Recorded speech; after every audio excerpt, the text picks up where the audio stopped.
Hello, listeners, and welcome to the Eco-ish podcast.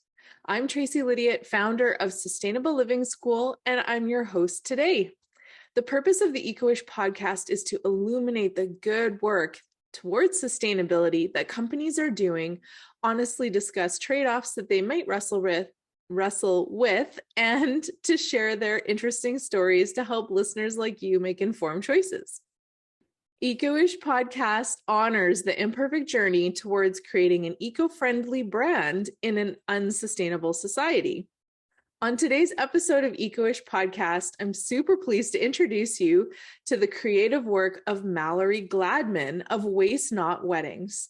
Waste Not provides unique, earth-conscious wedding and event planning in the Greater Vancouver area. Mallory is a certified wedding planner and a proud female solopreneur. She has a background in entertainment and event catering, and then took the opportunity to create more earth-friendly weddings and events with her planning company, Waste Not.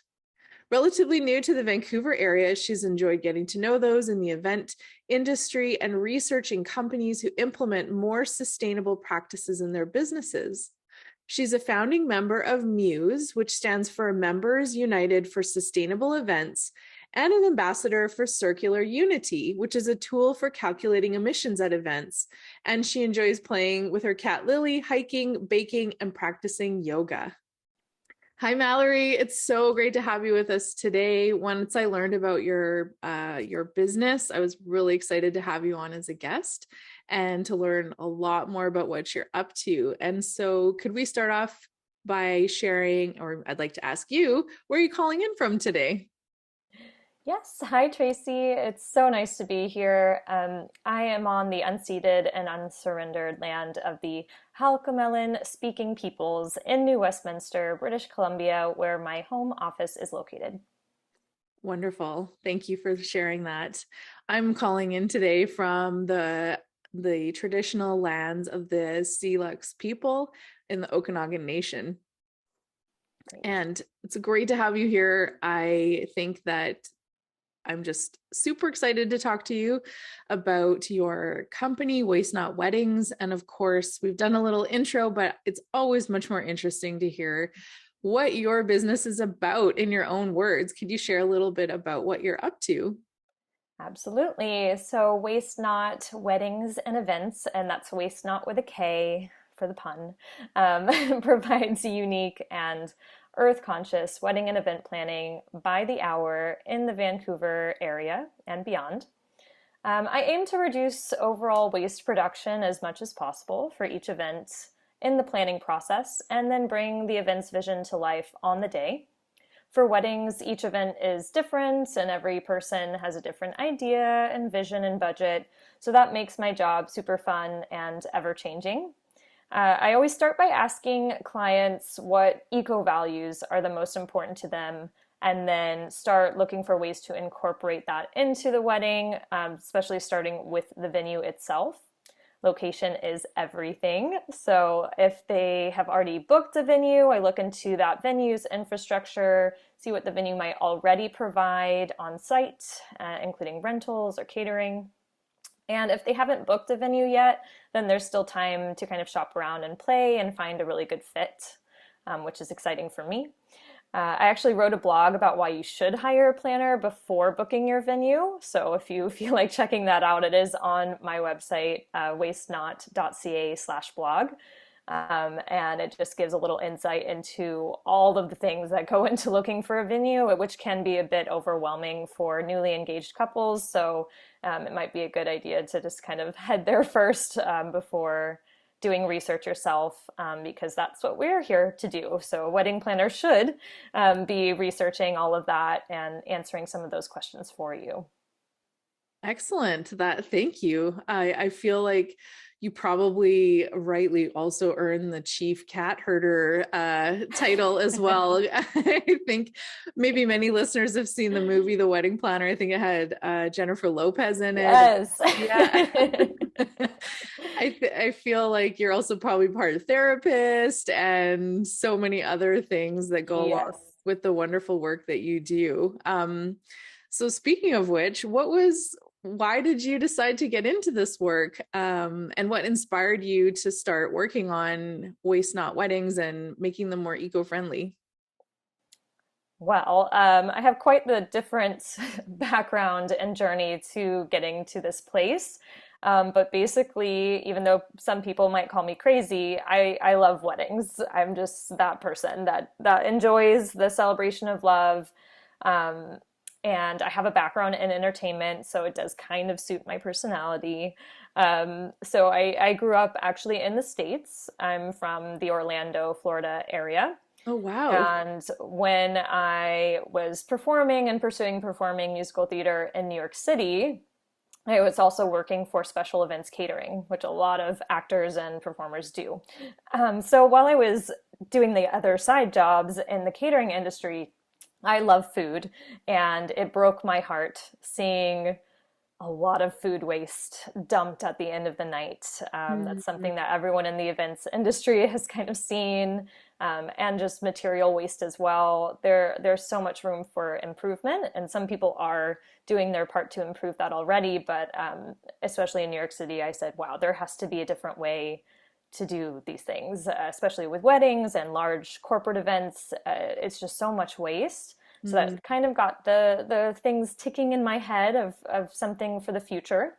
And then after I stopped performing, I moved to Canada, where my husband lives, and we moved to Vancouver during the pandemic. Of course, when I was trying to transition into a new career around the event industry.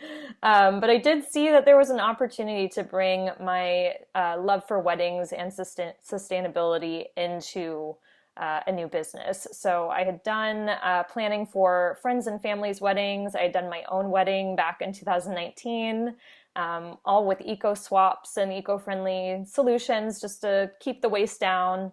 Some things work better than others. Some things are unavoidable, of course. I'm not here to do zero waste weddings by any means. I don't actually believe in that word. There's no such thing as a zero waste wedding. But Fair. yeah, but there's a lot of room, obviously, for improvement. So, just kind of with playing with my friends and family's weddings and my own weddings, I found things that do work and actually kind of save money as well, which is just another plus side of the more minimalistic and sustainable events area. So that's kind of how I got here. I noticed that Vancouver was a little bit more eco-friendly minded as a city in general. And there are some really lovely vendors I've gotten to know and people in the events industry here. So it seemed like a good fit. Nice. And congratulations for persevering through what nobody could ever have anticipated being like probably one of the most disruptive events to, well, globally. I think that's probably fair to say with the Mm-hmm. pandemic. And so it's exciting to me that I think that's where passion comes in too, when you truly know that you want to do something, that you're willing to persevere through unforeseen circumstances that put a lot of Absolutely. pressure on you and potentially bump you out of the path that you were intending to be on. And when you were talking about eco-friendly swaps, I started feeling stressed, and I'm not even like engaged. I can't even imagine. I cannot even imagine what it would feel like to plan a big event, well, an event period with family, like that's just one Yes. layer, and then find a location and have all these conversations with your partner and try not to really get mad at each other when like Yeah. conflict comes up. That's another layer. And then yeah, also adding in the layer of thinking through what kinds of waste products that are generated. You and I were just chatting before we hit the record button, and I was saying that I feel like weddings are, like the fuzzy, warm kind of feeling tone where you are going to celebrate these people's love for each other, and nobody probably really thinks about the waste at the end of the day, or the legacy of impact that that event might have. And so I would love to talk to you a little bit about what you see, like trends that you've seen or things. I think listeners, even just to start out this conversation, might be interesting just to hear your thoughts on what are common swaps and what things are really easy to do. If, for example, maybe they're not going to hire someone like yourself, do you have some tips that you could share a little bit to kick off this eco-friendly wedding conversation? Yes. Well, obviously, inflation is real, right? So not everyone can afford a wedding planner, even though I am quite affordable at the moment. But I understand that everyone's different, and some people do have a bit more time on their hands based on their work schedule and life schedule. So maybe they do want to take it on themselves, and that's great. I did it myself. It is possible. It's not always recommended for stress level wise, but it is Yes. possible to plan your own wedding, and I'm all for that, honestly. It can work, but it does take a little bit of time and compromise and all of that. So, um, knowing that, I think that, yeah, obviously, when you get engaged, you think of those warm, fuzzy feelings and you're just happy. And you don't think of waste, which is not the sexiest word in the book. No. But I'm here to try and just kind of nudge that way and say, well, there are some things to think about when it comes to weddings and making them less lower impact, for the planet. And I think there are more people than I thought out in the world, just based on response of what I'm here doing, that are actually, they do care about the planet, which is great. Just good to know that other people are like me and actually do care. Mhm. So, yeah, when it comes to starting that planning process, a lot of people hop straight onto Pinterest. And I'm here to tell you it's okay. You don't like a lot of a lot of people have different views on Pinterest. I love Pinterest. It's great for ideas. However, it's not always realistic, so just keep that in the back of your head. But there are some really wonderful eco swaps on there. Obviously, a lot of them are DIY, do it yourself, which is not always what I recommend because it can be a lot of work for your day of coordinator or planner to come in, swoop in on the day, and try to assemble all of these things from a box that you just put there on your wedding day. So, yeah, just for those DIYers out there, it can be a little stressful. But there are tons of eco swaps that are very simple, that do make a slight impact, maybe even bigger than you thought, and do actually save money, which is great Mhm. as well. So when I started Waste Not last year in early 2022, I wanted to focus on eco education for my social media, not just inspiration and pretty pictures. There are some Yes. on there, but I definitely wanted to focus on the education side. So I started these Waste Reduction Wednesday posts on my Instagram.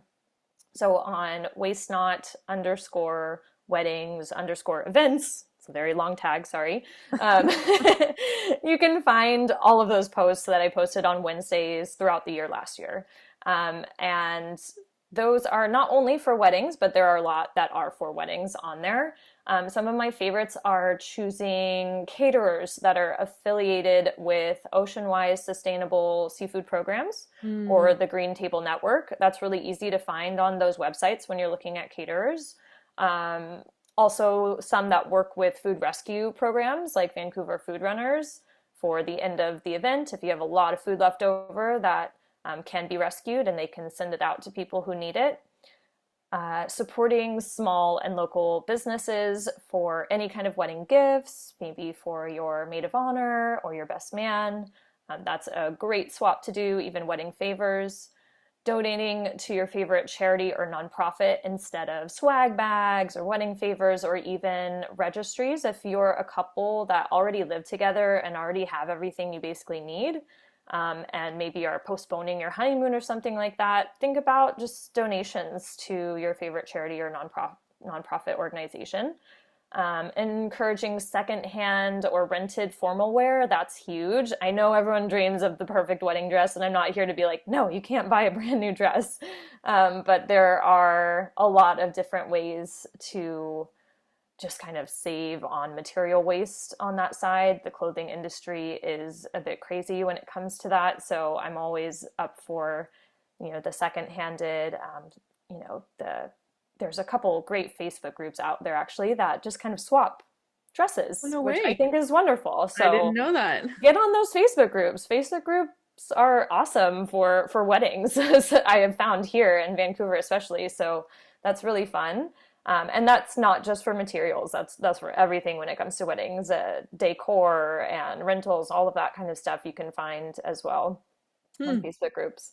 Also, opting for succulents or fruits or gourds on the table instead of just fresh flowers and candles. I'm all for switching it up.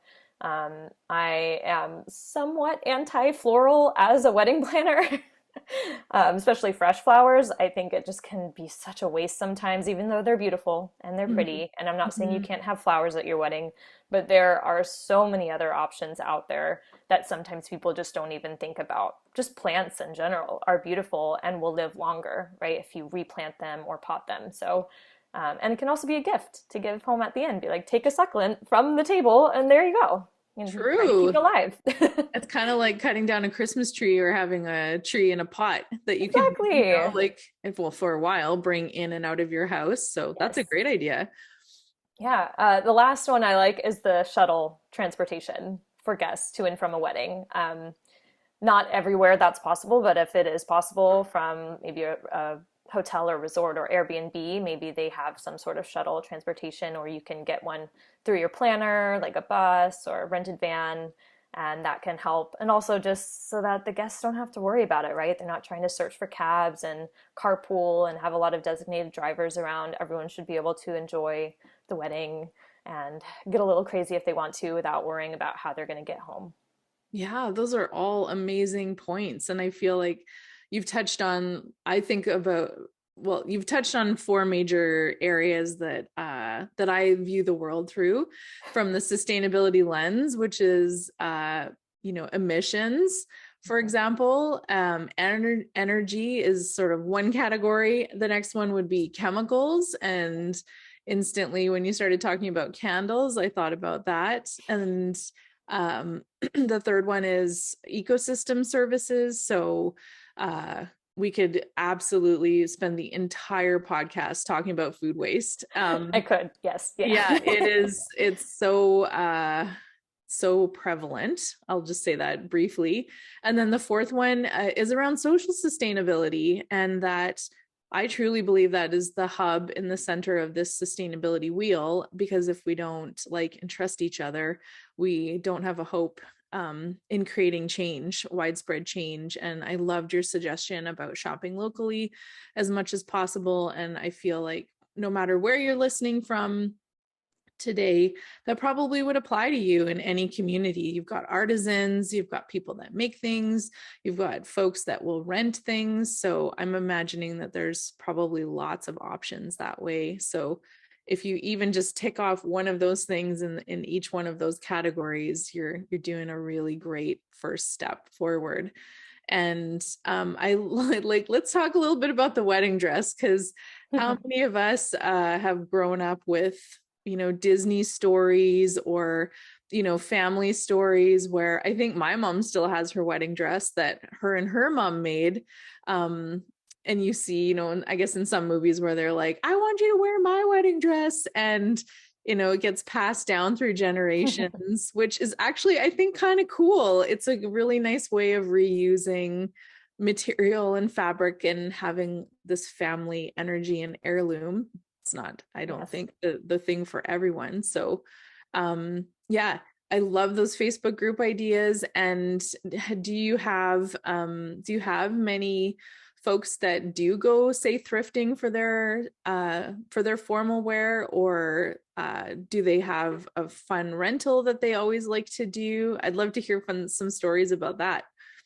Oh gosh. I just keep going back to a wedding last year where the bride bought her dress that was vintage from a thrift store. However, the zipper broke.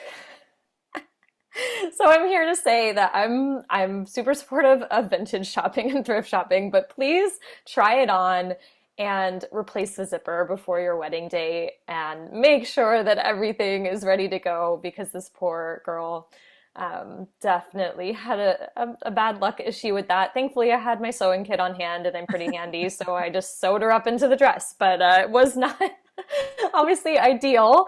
So, if I can get a word of wisdom out, please check the zippers and the materials, because though I love repurposing older materials, older chiffon breaks so easily and rips away and tears away. So please have a seamstress check it out before your wedding day.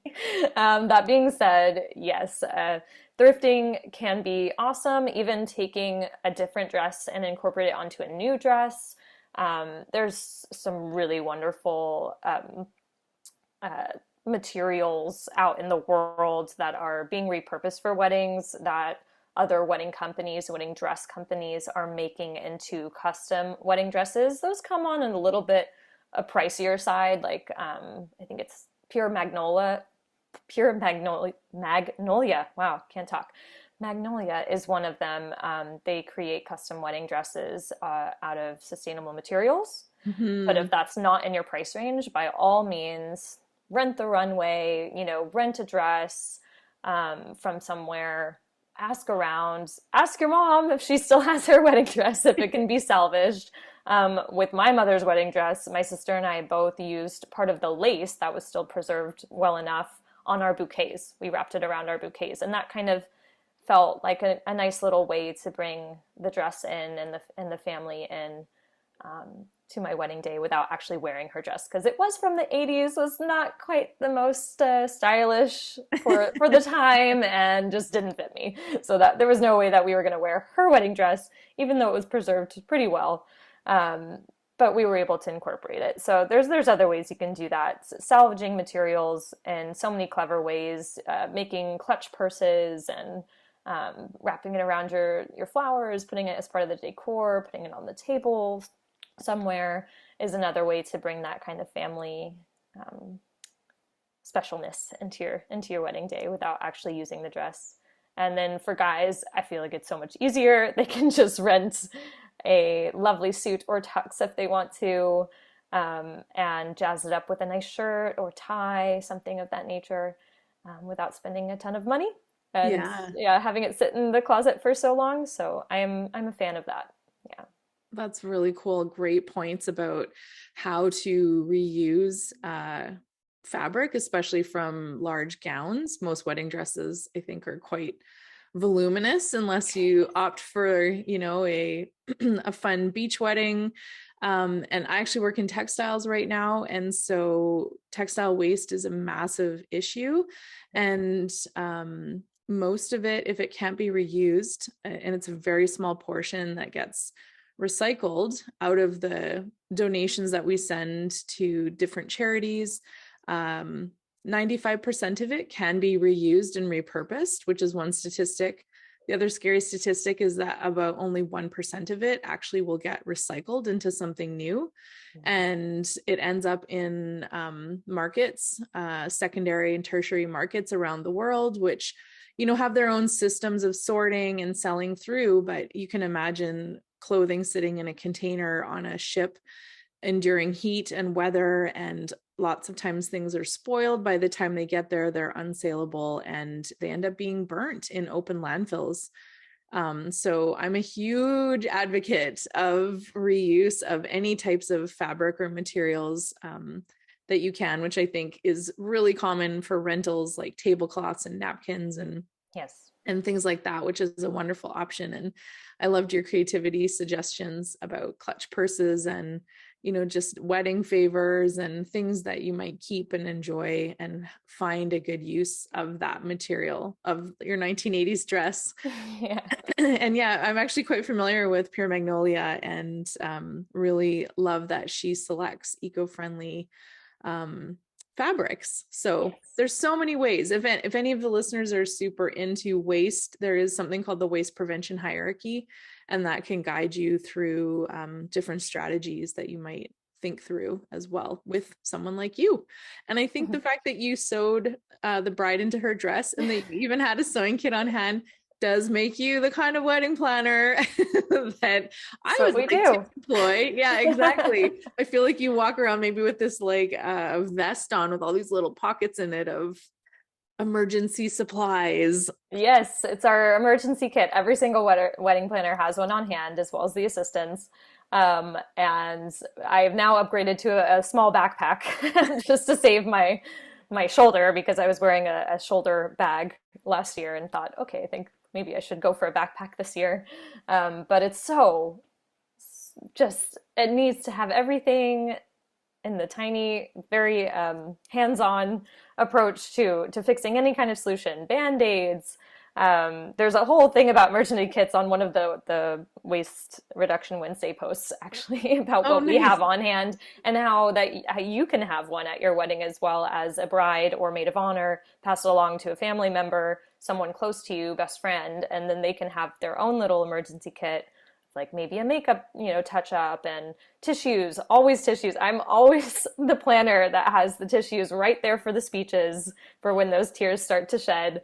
Or if it's on a hot day and they need a quick little pat before they walk down the aisle, right? So I love being that emergency kit person, that wedding planner that has everything on them, and the fact that I do have some sewing skills that comes in handy on those days. So yeah, there's always something to think about and things that you haven't thought of before that always come up, like that dress situation. So I was happy that I could salvage the dress a bit and make it just possible for her to walk down the aisle without wearing the dress she came in, which was red and a summer dress. So, I mean, that was plan B, but I was thankful that I could kind of get her down the aisle in the dress that she wanted. Yeah, Oh, I'm sure she was super grateful for you. And she was. I think it's just a great example of all of the places of intersection that you can have in a wedding to make different choices. And thrifting a dress or buying a vintage dress is a fantastic one of them. Mhm. I would love to chat a little bit about food because I believe, maybe I'm not a stats person with weddings, but could you confirm that food is one of the most expensive pieces of hosting a wedding? I can confirm, yes, and I'm a foodie, so that usually is the first thing I talk about with the couple after the venue has been selected or during that process. Yes. Yeah, okay. Well, good guess on my part. And so it breaks my heart too when you think about food waste and how much food is wasted. And I've done research into this, and there's more than enough food in the world to feed everybody. And Mhm. one of the biggest issues is how we move food from one place to another. And you brought forward the example, I think you said food runners. And so maybe there's some folks listening that have never heard of this concept before. So could we talk a little bit about that, about different options to manage your food waste? And thinking through potentially, I'd love to hear like different geographies. I know you're in Vancouver, which is urban. Yes. Maybe we don't even need to talk about the country because most people might have composts, but can you tell us a little bit Yeah. about that? It's great to talk about this. Compost is different in every single facility I've been to, of course. At least it exists here. It doesn't exist everywhere. Back in Florida, where my parents live, there is no compost unless they have it in their backyard. So it's great that it exists, but you do have to find it and know how it works and if it's actually working and real, which can be something that I do for you, obviously. But it's fun for me to think of that. Obviously, the first thing you think of is no food waste at all. That would be ideal. However, usually there is a bit left over, and if it can't just be brought into leftovers to the family and friends, then that's where that comes into is working with the caterers, and seeing if they already work with some sort of food rescue program. If Okay. it is out, um, you know, in the sticks, in the country, on the island somewhere remote, it's a little bit more difficult, obviously. So that is something that comes with those um, venues. You might think like, oh, an Airbnb out in the middle of nowhere, how beautiful. But some people don't realize the logistics that go into that. So that is one thing, that is something to think about when it comes to food, and just kind of getting numbers down as soon as possible. I'm all about getting those RSVPs in as soon as we can to make sure that we have a good count of how many people need to be fed that day, including the vendors and the staff. And then, yeah, just making choices and in the selection of foods to make sure that there's a good amount that could have a second life if there's leftover. Mm-hmm. Salads wilt, fresh fruits and vegetables don't last forever unless there's some sort of way to preserve them. So having more kind of snacky foods sometimes with crackers and bread and that kind of thing can actually be salvaged for much longer. So that is something to think about sometimes when choosing the actual food for the wedding. Mm-hmm. It can't always be done, of course, but if it's possible, I've seen some kind of vegan weddings or vegan friendly weddings where they have more Mediterranean style foods, and those just tend to last a bit longer in the nature of the kind of food. So Mm-hmm. that can be a fun way to kind of reduce the waste overall and not have so many leftovers. And if there are, they can be salvaged. Mm-hmm. Great points. Thank you.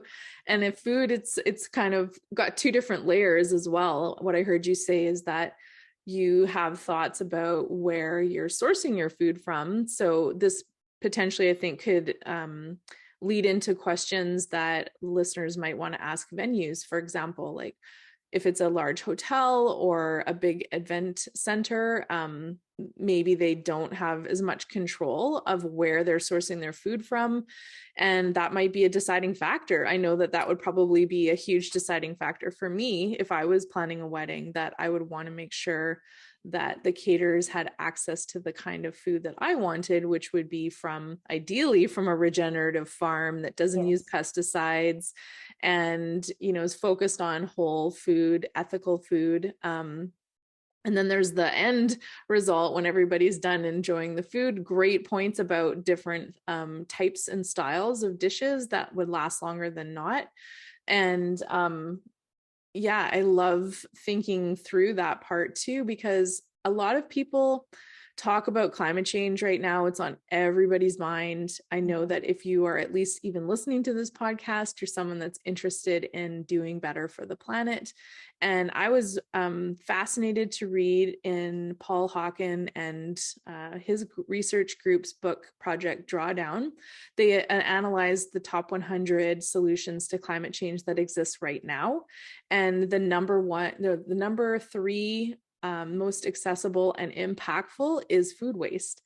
And Yes. so, a lot of people, if you don't know, listeners, when you send food waste to your landfill and you don't separate it out and put it in compost or have it in in a backyard compost bin or bokashi bucket or a worm farm or anything that will turn it back into earth, when it gets buried in the landfill, it creates methane, which is, I think, about 28 times more powerful to create the greenhouse effect than one molecule of carbon dioxide. So it is so achievable, it's so impactful, and I feel like both you and I are saying nicely, it's one of the places that should be highly elevated on your list of, if you could choose to do anything and nothing else, figure out your food waste and figure out maybe where it's coming from.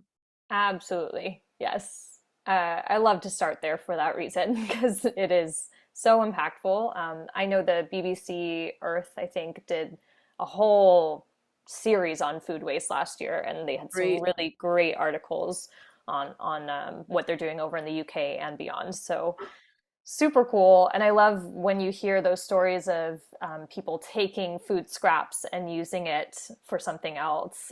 That's becoming more and more of a thing, just like in the materials and textile industry. So I just love that. I'm a huge supporter of all of those inventive ideas. And I think, yeah, starting with food selection, obviously, that's what brings people together most of the time. And a lot of cultures are dependent on the food at the weddings.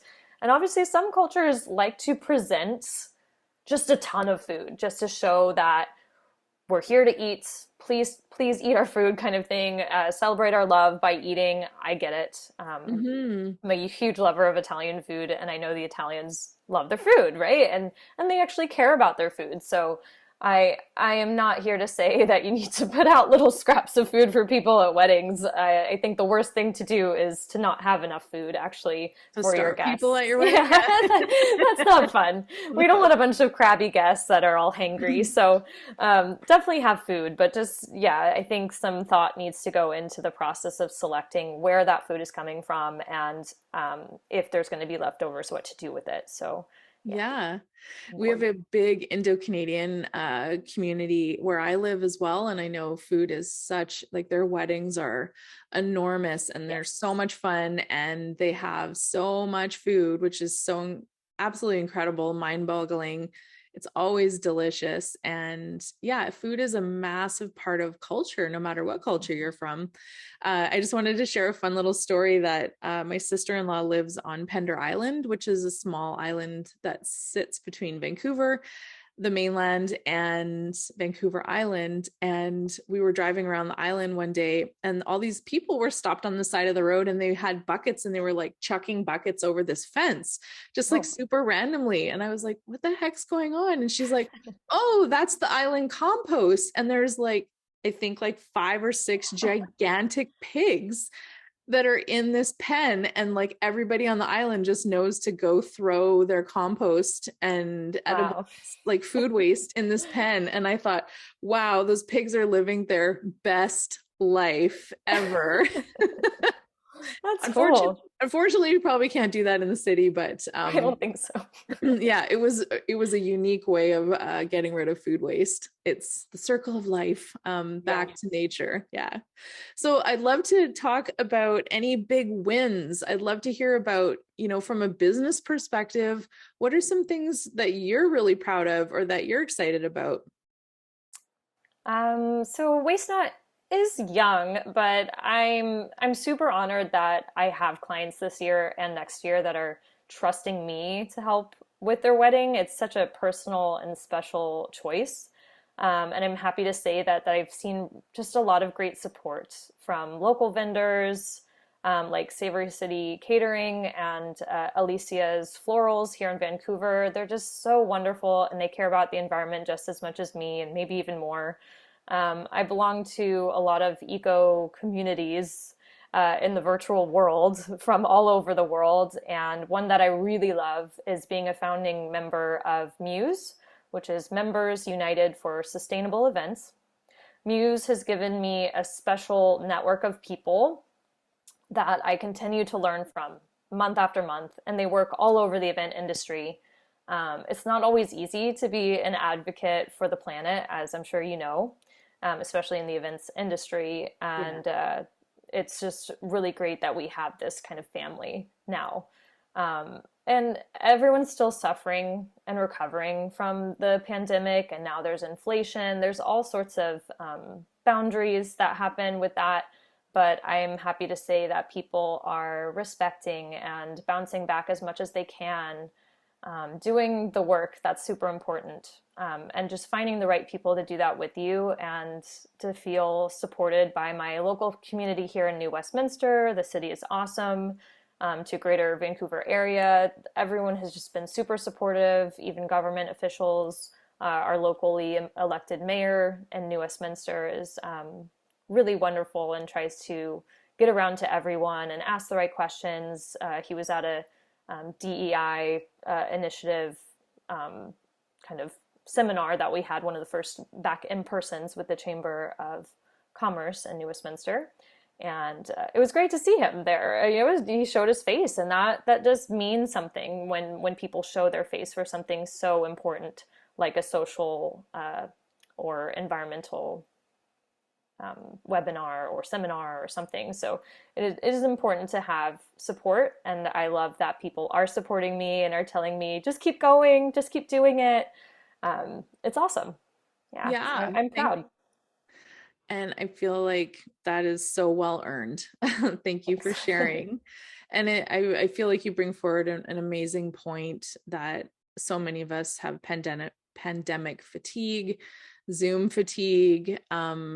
We all did our part during the pandemic. And what I see now is people are just so hungry for connection.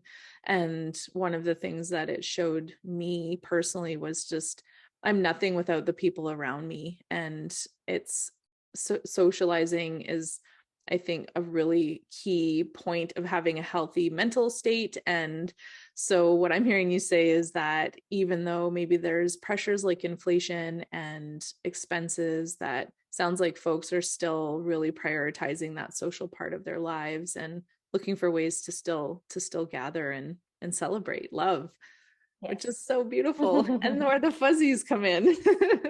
Yeah. I should ask this other question first, I think. I don't want to dampen the mood, but I'm always curious too about what kinds of hurdles or trade-offs that you might encounter within your business. And the context for this for the listeners is that that's why I named this podcast Eco-ish, because we don't have a state of sustainability within our society right now. We are working our way towards that. And sometimes it's nice, sometimes it's ugly and crunchy and bumpy.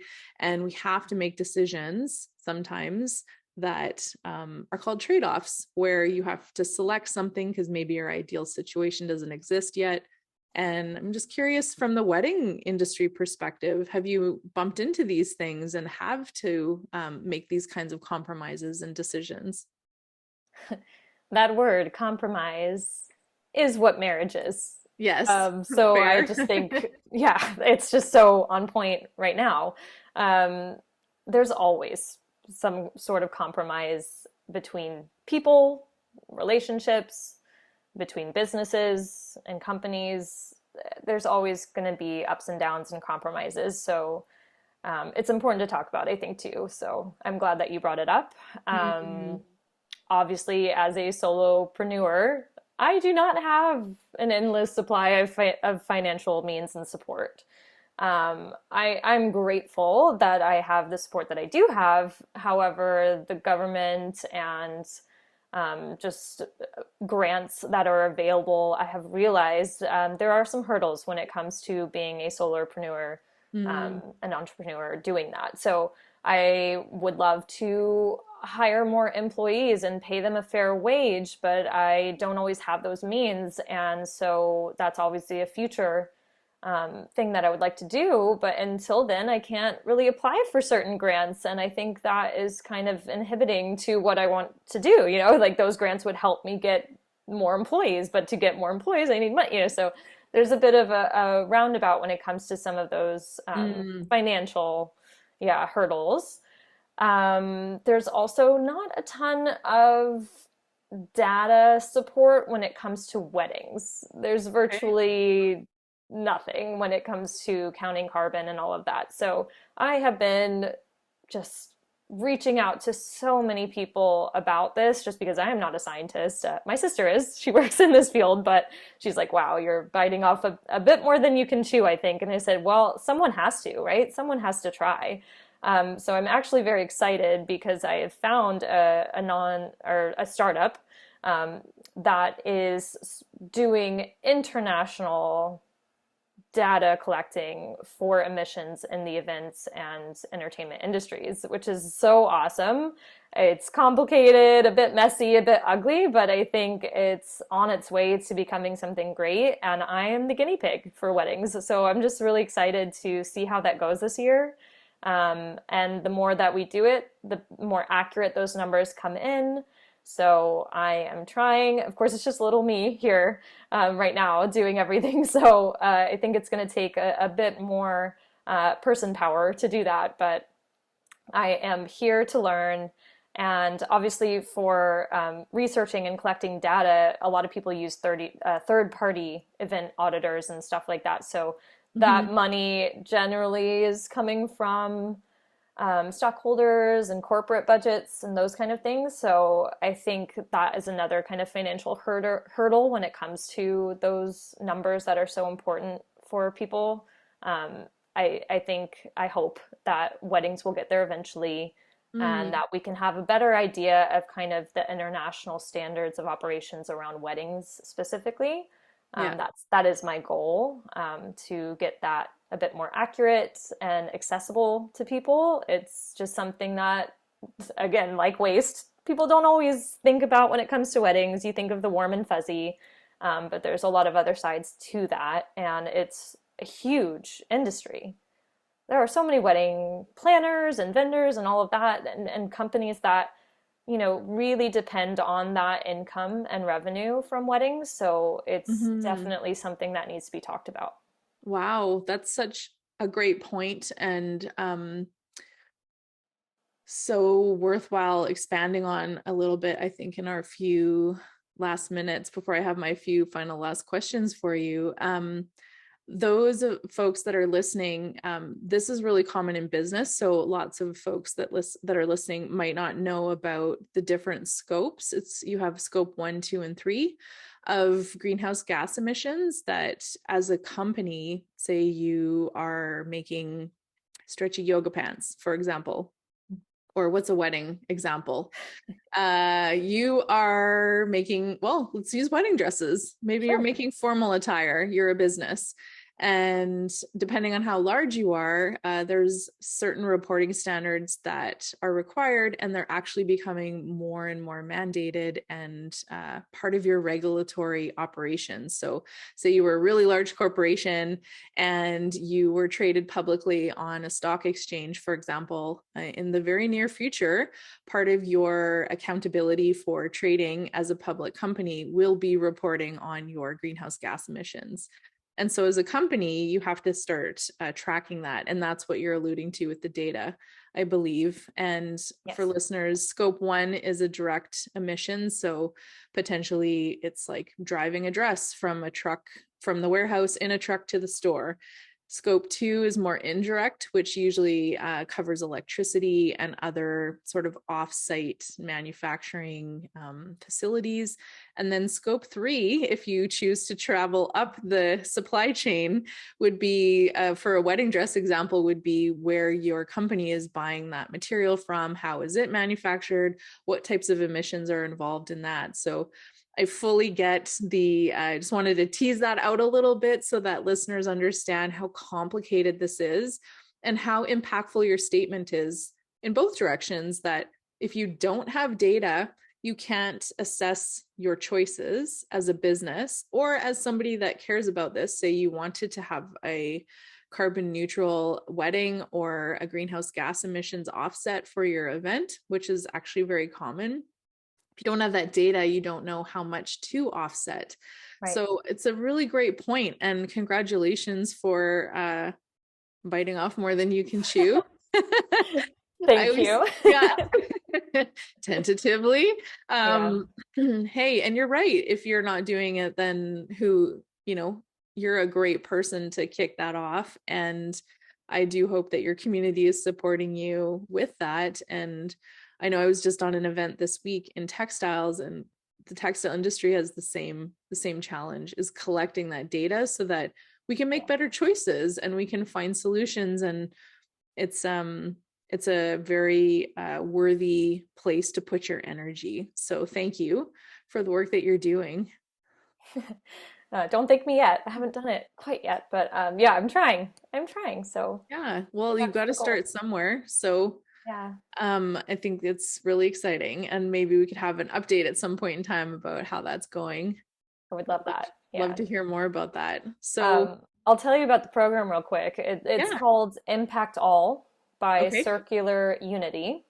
It's an international online platform that collects data and counts emissions for each event. I'm a new ambassador of the program, so I'll be the first one to try it on my weddings. And the goal is just to help the event industry become closer to that carbon neutral goal. They use like intuitive and automated technology, which, if you're reading the news, don't be too concerned about the AI portion. Hopefully, it'll be fine. But yeah, the robots can help as well. Um, but yeah, I think just developing this kind of technology is such an important tool for people all around the world, especially in those remote locations. So I'm glad that someone out there is trying to do that. Obviously, it is complicated, and there's a lot that goes into it. And those scopes that you talked about, thank you for defining those scope 1 and 2 and 3. Imagine doing that for a wedding, right? Like every single component to the wedding. So really kind of falls on the venues and the vendors at this point to help me out with some of that. If they're not transparent, how can I be transparent about my numbers? So the more transparent, the more people have on their website their sustainable goals and what they do, the better it helps me in my kind of research. So I would just say to all wedding vendors out there, regardless of what they do, to just try to start having those transparent numbers on their websites. It just helps so much people like me that are actually trying to get that information without having to dive too deep into a conversation. Some people don't even have staff that they've hired for something like that. So it would be definitely something to look into if you're trying to get incentives from the government and get those mandates that are starting to happen. Why not start now? It's going to come. Yeah, certainly. Well, thank you so much for sharing that resource and sharing that you're an ambassador. And if there's any listeners that are interested in contacting you, are you available to have conversations about that? I'm guessing as an Yes, ambassador, that's a I yes. am. Absolutely. Yeah. If you're like, what is that? I want to learn more. Please, if you're in the entertainment industry or event industry, I would be happy to talk more about Circular Unity's mission. Great. Well, I'll put your contact information in the show notes. So anyone listening, just save the episode and then you can, if you're driving, don't look now. But yeah, you can come back and have a look. And I have a good friend who always says, measure what matters. And so for the companies out there listening, I love your suggestion and nudge, and that reporting takes a long time to set up systems, and now is the time. Yes. Is always my Yesterday. answer. Yesterday Just get started. Yeah, it doesn't have to be perfect. It just has to get going. yeah. So one of my final questions is, what are you excited about right now? And if you could sort of paint an ideal picture, pick up a paintbrush and paint this ideal picture for your company and or the industry, what would that look like for you? Wow. I think I'm most excited about changing the narrative of what a wedding looks like. I think people are starting, especially the clients I'm working with, are starting to do their own thing, go off of, create new traditions and kind of go off from the normal. Yeah. So that's really exciting that people are, first of all, even thinking about sustainability and eco-friendly swaps to make in their wedding. But in addition to that, just doing smaller weddings and doing weddings their way and not having the pressure of competition and social media and all of those things to compare weddings to. Obviously, there's always going to be those trends out there, and some are good and some are terrible. But I think that it's exciting to see what the future of weddings will look like based on what's happening right now. And just vendors in general starting to dive into this kind of sustainable approach as well. More people reaching out to local businesses and supporting local farms and different farming practices that are better for the planet. So yeah, I'm excited. Although we are in a climate crisis, that comes with opportunities, not just depressing days of wondering what's going to happen. So while there's a lot of worry, there's also a lot of opportunity, and I'm hoping that people really take advantage of those as well. Amazing. That's a great future vision. I got chills when you were talking.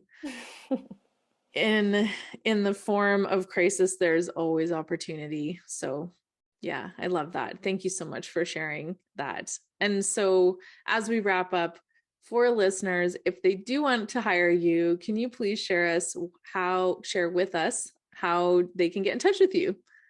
Absolutely. My website is probably the easiest because it's easy to remember. Wasteknot.ca.